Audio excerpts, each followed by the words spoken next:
ドイツワイン最高はい、Welcome to our channel and welcome to Hellenberger Hall。皆さん今日はスペシャルゲストでございますね。もうご存知の方もこのエチケットを見たら分かると思うんですけれども、キツネのマークでおなじみのフリートリッヒベッカー醸造所の当主フリートリッヒビルヘルム・ベッカージュニアさんです。Welcome。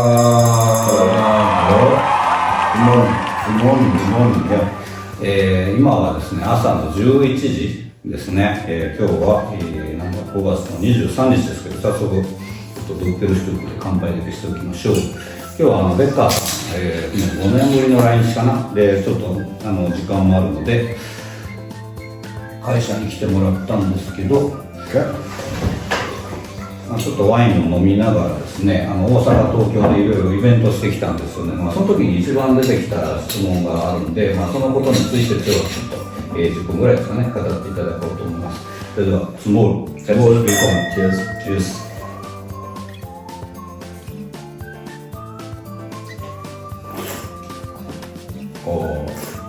ワイヒャル。Now we sell this Doppler, more and more and more, and that's very fine. After 4 years in the life, yes, I think so too. ベッカーさんにね、この東京、大阪でイベントをやってたんですけど、一番嬉しかったことをちょっと今でちょっと聞いてみますけどね、とりあえず。Yesterday or the day before yesterday, you told me that Japan is very important country for you. Could you explain about it for export? Yeah, that's true. Like now, Japan is our most important export market. Why? Why? Maybe a few good work. Yes. Yeah. Maybe because the wines are not so bad. Maybe that's the two main reasons. Number one means sales volume. Yeah, the volume, yes. Volume and sales price also. Yeah, it's kind of it's kind of the same. Like turnover and volume. Wow. Yeah. Number one. On the earth. Keep up the hard work. Thank you. ということで、もうずっと英語で喋ってればいいのか。じゃあちょっとこれからは英語ばっかりで喋って字幕入れますね。So, it's very very big pleasure for us to be a number one country. Since 17 years I met you. That was I think 2007 maybe. Do you remember that? Yeah, it's possible 2007. Yeah. That's crazy long time. Yeah, crazy long time. 17 years old. Yeah. Could you imagine such a nice situation for you that Japanese importer come to you? And it was very unexpected. Unexpected. It was Saturday morning. Yeah. Yes. I think you had no appointment, right? We had an appointment. Yeah. But I forgot about it, I guess. So can happen. Yes. So I don't remember. I just remember you guys pulling up in the winery, and I still was not wearing clothes. I still was in bed. I remember that. So you've been early with a very old car of Boyer Winery. I see. Early for Saturday morning. Saturday morning. It was February, I think. Yeah. It snowed very cold, and your father make fire in the room, and he was so silent.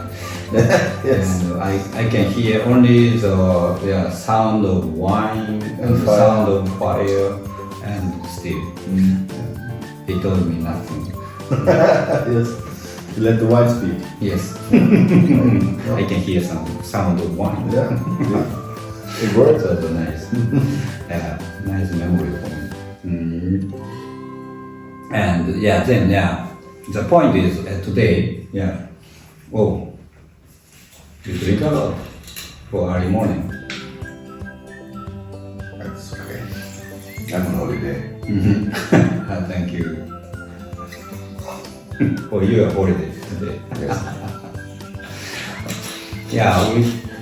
今ベッカーさんのワインってこんなにシリーズがあるんですけど、なぜ6割 60% は赤ワインなんですよ。そしてこのピノノワール、シュペートボルムンドを作ってるんですけど、Could you explain about, in Tokyo and Osaka, many people ask about the global warming situation of Germany.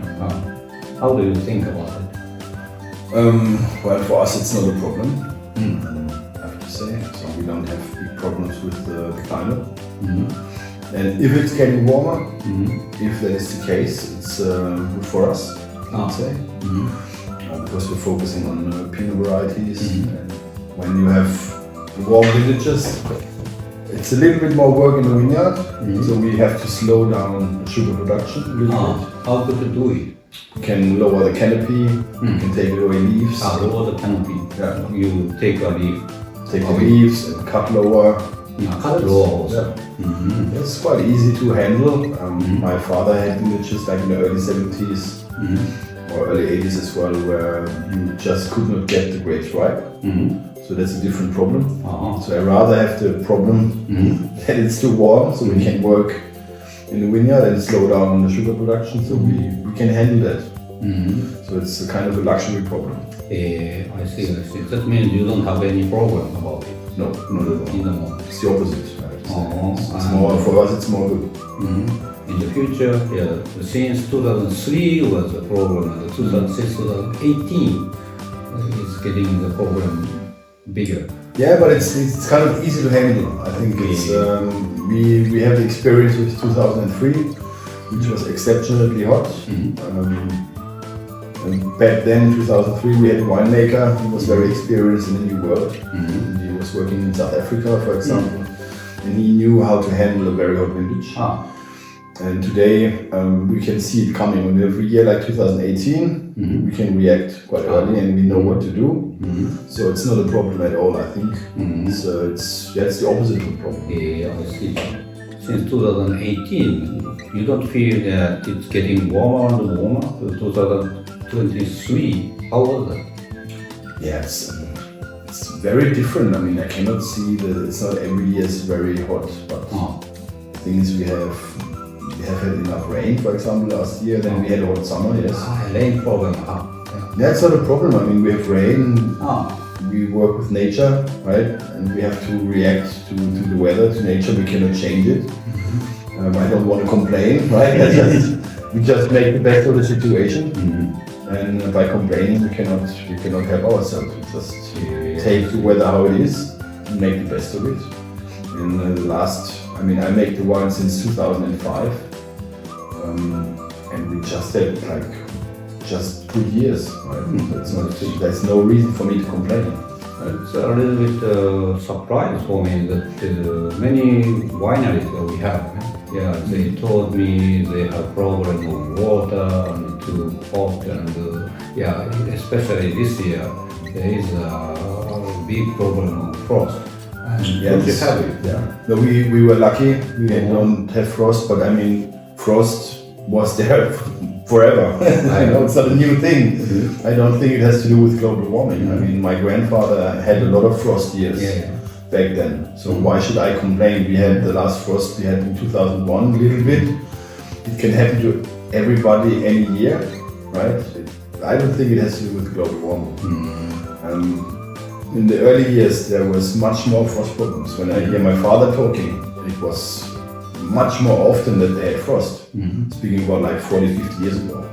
So, what do you think about the rain? For example, in Elsass, there is so few rain, and they have got a big problem, I think, on that. You don't have any problem with it? That's the same thing. I mean, I always try to recall what my grandfather was telling me, what my father is telling me. It's not a new thing. In some years you have a lot of rain, in other years you have little rain. It's just a thing we have to react as winemakers, because we live with nature, we work with nature, and there is no perfect year, right? And I'm not the person who likes to complain. I see. I react to what's happening, and we can always react. This is our job. Correct situation, and you should react. Yes. French wine is getting expensive, and many restaurants or the wine shops they are searching alternative of, for example, Burgundy, Pinot Noir, and now the situation is changing. They choose a wine, especially you and Hugo choose. And how is the situation in Europe?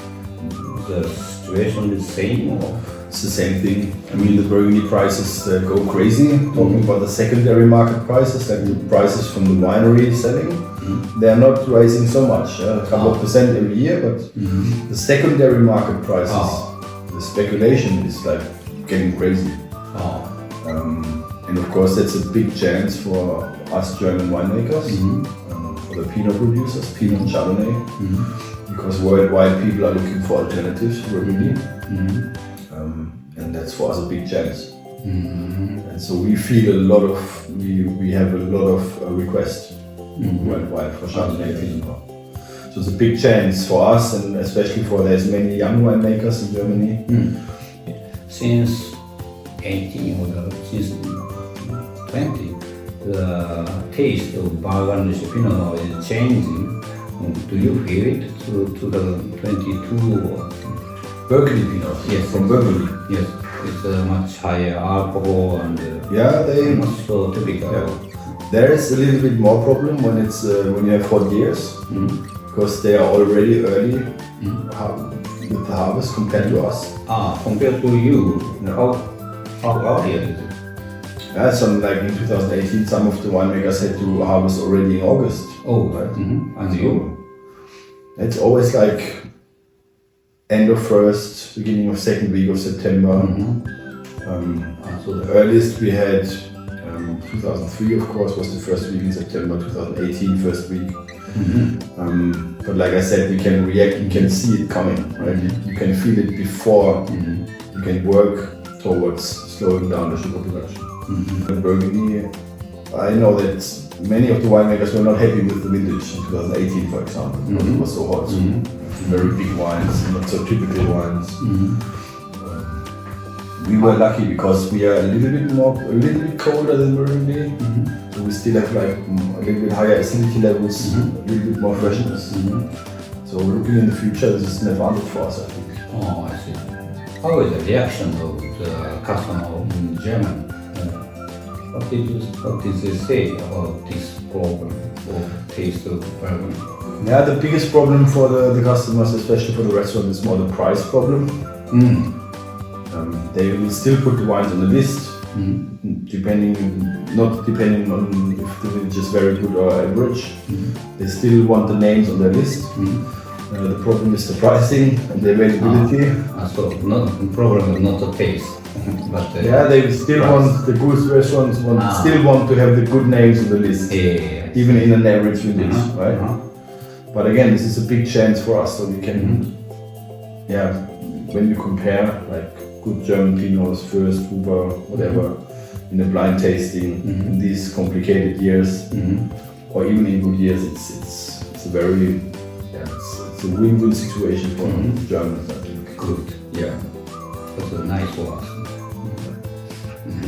At last, could you please say some word for our Japanese customers who loves your Fox wine? First of all, thank you for the support. Thanks for tasting and drinking German wine. I hope you can feel the passion and the joy that we have producing the wines. And not just speaking for our winery, there's a lot of and more good German wineries producing very good Pinot, very good Chardonnay. And please try and tell other people about it. And stay open-minded. Open-minded. For good very wines, important. for good German wines, and spread the word. And thank you very much for the support. はい、ありがとうございます。Thank you as well. Thanks for your support. Thanks for Yeah. support. Cheers. Cheers. ということで、夏川さんでございました。皆さんありがとうございました。ご視聴いただきありがとうございます。チャンネル登録、コメントお待ちしております。またお会いしましょう。